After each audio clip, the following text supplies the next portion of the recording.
The locator did not vibrate when Inspector Cade returned to the column the following cycle. The drawer was already open, just slightly, just enough, in the way that distinguishes a door that hasn't been opened from a door that is already expecting you. He stood in front of it for a long moment, the fractured lantern casting pale light across the drawer face, the column rising above him into the same darkness it always occupied. The locator in his hand was still. The drawer had not waited for it. Inside, another file, thinner than the first, bound in the same black material and unmarked except for a designation pressed into the lower corner in characters so small he had to bring the lantern close to read them. The drawer had been expecting him. Cade pulled the file free, opened it, and the corridor disappeared. The Kreth Dominion had made a study of civilizations, not out of curiosity, but out of efficiency.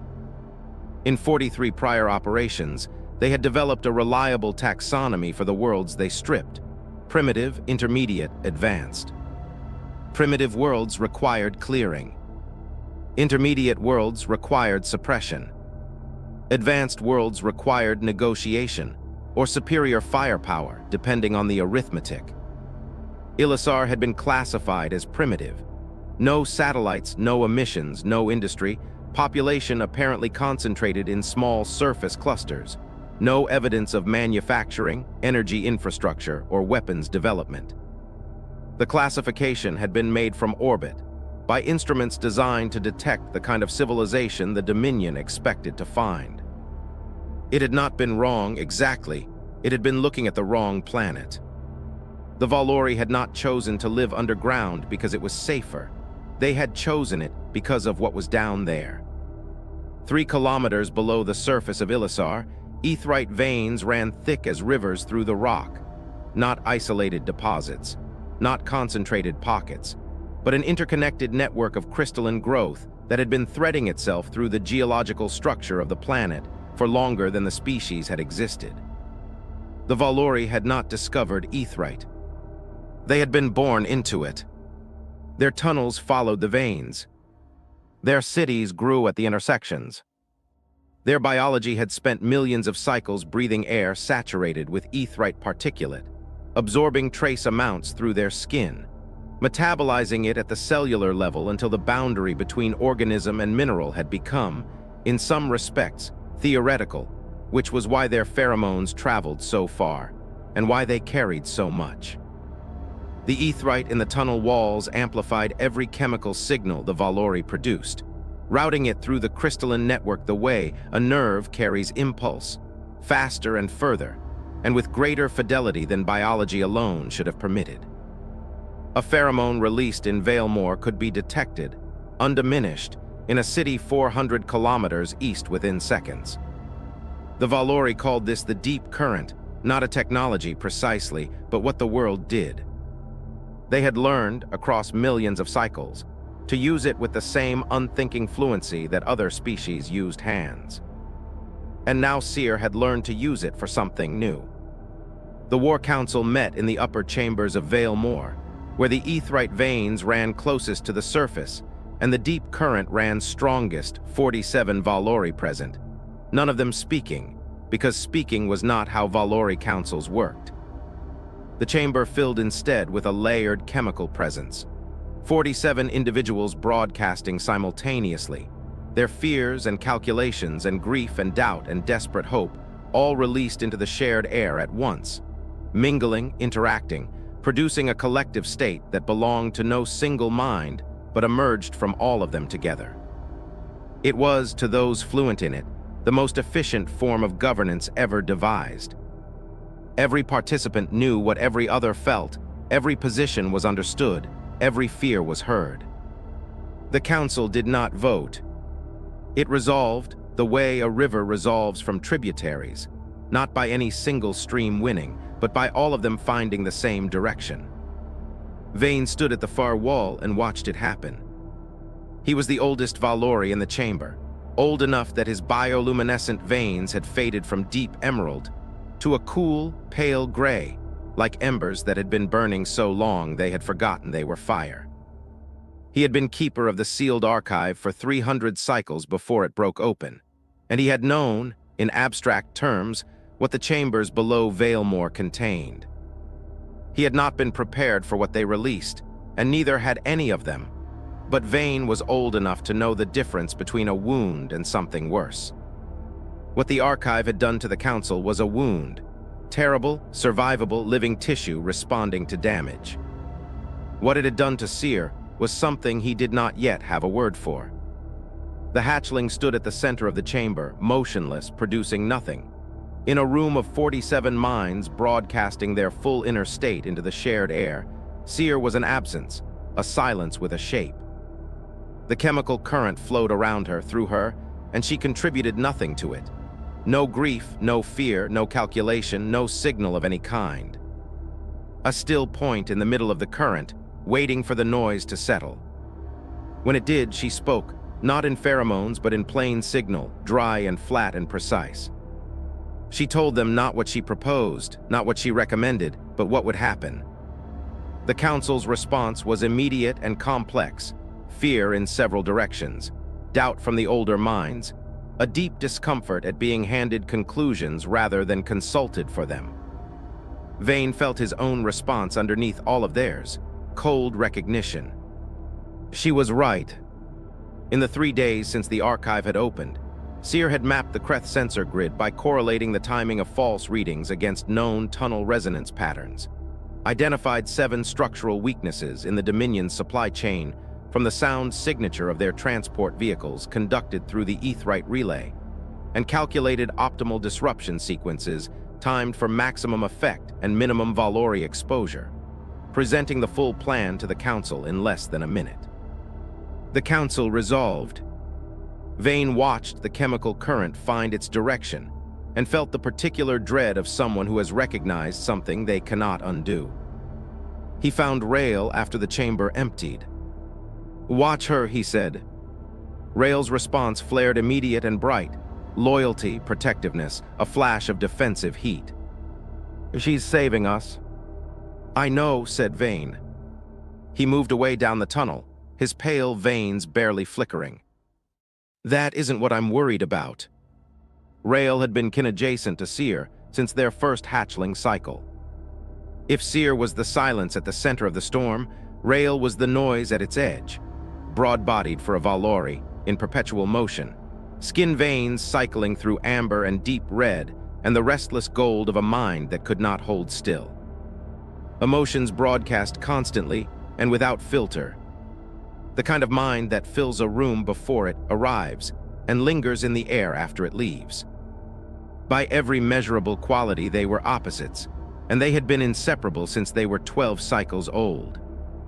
When Seer came to Rael 2 days after the Council and said, without signal, without preamble, dry words dropped into empty air, Eastern tunnels. Day 6. Bring no one, Rael had asked only one question, which section? Seer told them. Rael went. The marsh fog above the ruins of Naru Deep was not natural. It had been natural once, but Seer had learned from the archive memory how specific heat cycles pushed through tunnel junctions could alter surface temperature in controlled volumes. Cold air displaced upward through the soil in precise patterns, producing fog at concentrations no atmospheric model would predict. The fog was thicker than conditions allowed because conditions had been adjusted. 14 meters below the marsh floor, Rael moved through a lateral tunnel barely wide enough to turn in. One bioluminescent tendril pressed flat against the crystal wall, tracking the vibration of 16 sets of boots on the surface above. The patrol was moving in formation, weapons ready, scan equipment active, and they had been in the fog for 6 minutes, which was long enough. The Aetheryte relay had been seeding the atmospheric layer above this section of marsh for 9 days, accumulating pheromone signal, concentrating it, holding it in the crystalline lattice of the surface soil until the density reached the threshold Seer had calculated. Not a toxin, not a chemical weapon, nothing the Kreth filtration systems were designed to catch, because it was not a threat their systems had categories for. Memory, weeks of living Vhalori history, Compressed and suspended in the air, the sealed suits were drawing in through intake systems rated for hard vacuum. Those systems filtered for particulate, for biological agents, for toxins and reactive compounds. They did not filter for this. Rail felt the moment the first suit was compromised through the vibration pattern in the stone. One contact stopped, then two, then the formation broke, 16 sets of boots losing their precision, the crisp mechanical spacing of trained soldiers dissolving into something slower, less certain, less present. Rail stayed pressed to the wall, still, producing nothing, listening to the surface above come apart in slow increments. What the patrol experienced in the hours that followed was not recorded in any Kreth operational document with general access. It was recorded in the medical logs. In the section commander Eric Voss had restricted on the 14th day after the patrol failed to return, in entries that the attending physicians had flagged as involuntary memory acquisition, external origin, mechanism unknown. What the 16 soldiers remembered in those hours was not their own memory. It had never happened to them, it had happened to someone else, in a different body, in a different century, in a species that experienced the world through chemistry rather than language. The physicians could not explain how it had transferred. They could only document what the patients reported. Most of them came back. Most were not fit to return to duty. None of them ever fully explained what they had remembered. Voss read the preliminary report in his command shelter at dawn, read it twice, then set it down and looked at the operational map on his table, surface topography, sensor positions, supply routes, extraction sites, patrol grids, all the geometry of a campaign he had understood, until recently in its entirety. He called his senior engineer. "Full atmospheric isolation," he said. "Independent oxygen systems on all field units.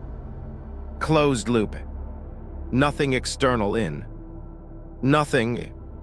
48 hours later, the new systems were deployed across all active units.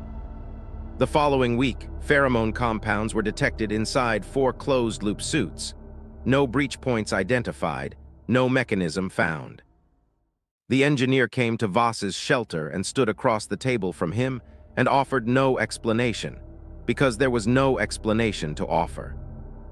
Voss dismissed him, then stood alone for a long time before sitting down and writing the threat assessment that would eventually reach Sector Command, using the flat, precise language the Dominion's forms required. Threat nature undetermined. Containment ineffective. Recommended classification, class red. He did not include the part about standing alone in his shelter, about the moment he had understood, for the first time in 43 operations, that he did not know what he was fighting. The forms did not have language for that. The quiet phase ended in the 4th week. Seer had finished mapping, finished measuring, finished learning the shape of the occupation from the inside. Through the deep current, coordinated across 300 kilometers of aetheryte relay simultaneously, signals moved beneath the feet of the entire Kreth deployment at once. Tunnel collapses time to bury drilling infrastructure without disturbing the aetheryte veins below. Atmospheric adjustments at 7 surface points simultaneously. Pheromone accumulations seeded along specific patrol routes, timed to the quarter hour. Not resistance, but architecture. Rail moved through it all, tunnel to tunnel, section to section, executing in the field where the current could not, adapting where plans met reality and reality was different. Each return to Vhalori brought data. Each departure carried new instruction from Seer, delivered in the same flat, emotionless signal. Never a question, never a doubt. Rail followed without hesitation, and tried not to think too hard about the thing Vane had said, because the thing Vane had said sat in the back of Rail's mind like a cold stone. "That isn't what I'm worried about." In the deep chambers below Vhalori, far past the section the Council used, far past the archive that had broken open, past the stone that predated the Vhalori species itself, Seer sat in the dark. She was not planning the war. The war was planned, the war was running, the war would end the way it would end because the arithmetic was sound. Seer sat instead with the other thing, the last memory the archive had given, the oldest layer, the one in the chamber behind the uncarved stone. A memory that did not belong to the Vhalori and had never belonged to the Vhalori, that had been left there deliberately, intentionally, at a depth, and in a medium that only a species like the Vhalori could ever access, by something that had known long before they existed that they would exist, that they would evolve, that the archive would break open someday, and that someone small and unremarkable and very young would be standing in the right place when it did. Vane appeared at the tunnel entrance and stood there for a long time, watching the hatchling sit motionless in the dark. Seer did not turn, did not signal, did not acknowledge him. "What does it show you?" Vane asked, his voice low and careful. Seer was quiet for a moment. "The way out," she said. Vane's pale veins were still. "Out of the ward." Seer turned then, looked at him with eyes that had spent 3 weeks staring at something neither of them had words for. "Out of everything," she said. Vane stood in the tunnel entrance and said nothing, because the hatchling's veins were not cycling through the usual colors. They were not cycling at all. They were still cold white, burning steady, like something that had forgotten it was fire. Inspector Cade closed the file slowly and stood in the corridor for a moment, the lantern casting its familiar pale light across familiar black stone. Then he looked to his left. The column adjacent had no label. He had walked past it, he was certain of it. He had walked past it when he arrived, and when he left the first time and every time before that, the way you don't register a door you've walked past 1,000 times. But he was registering it now. Same black stone, same dimensions, same brass hardware on the drawer faces, except the drawers had no labels, not empty slots but no slots at all. Just smooth, unbroken brass from the floor to wherever the column ended in the dark above. And they were sealed. Not locked, there were no locks in the archive. Files did not resist retrieval, that was the nature of the place, the only constant he had ever been able to rely on, but these drawers did not want to be found. The seal on the nearest face was a strip of dark material laid perfectly flush with the surface, barely visible, applied from within. Cade stood in front of it, the locator in his hand cold and still and silent. He did not reach out. He did not try. He stood there long enough to memorize the exact position, column, sector, depth, with the careful precision of someone who has learned that there are things in the archive that are not waiting to be retrieved. There are things that are simply waiting. He turned and walked back the way he had come, the lantern light going with him, the unlabeled column remaining in the dark as it had always been, waiting for whatever it had been waiting for. End of file. Threat status escalating. Archivist's note. Secondary unmarked file located adjacent to this column's file at time of retrieval. No designation. Not listed in any known index. Drawer sealed from interior. Access denied.